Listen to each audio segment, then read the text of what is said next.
Felek senin kalemin, kara yazdı kaderimi. Çileyle yoğurdun benim garip ömrümü. Sınandım bin cefayla, eğmedim hiç başımı. Sabır ile taşıdım ömrümün yükünü. Yazdığım her satır derman oldu derdime.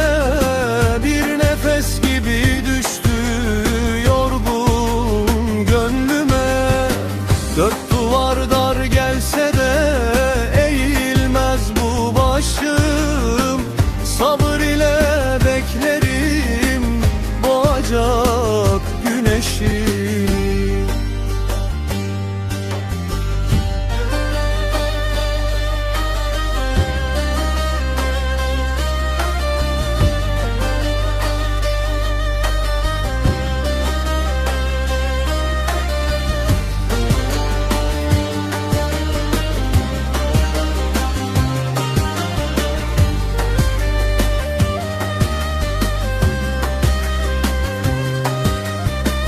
Kalem oldu elimde, kağıt oldu sırdaşım. Her satırda saklıdır yüreğimin gözyaşı. Geceyle dertleştikçe dinmedi gözyaşım. Sessizliğe emanet kaldı bütün ahım. Yazdığım her satır derman oldu derdime. Bir nefes gibi düştü yorgun gönlüme.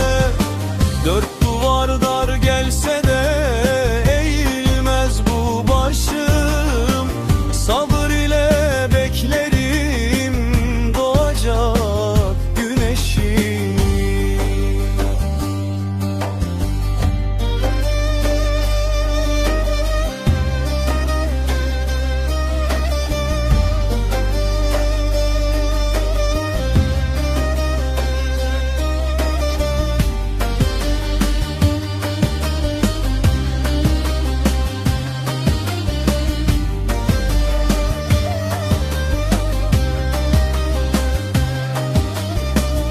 Ömür uzun yol imiş, yürür gider insanoğlu.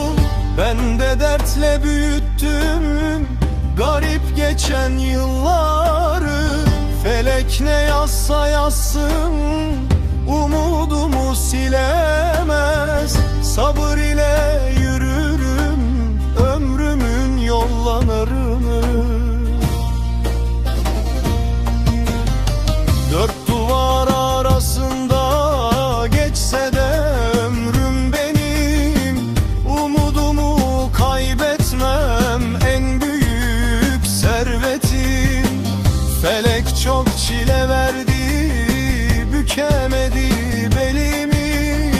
Sabır ile taşıdım yazılmış kaderimi.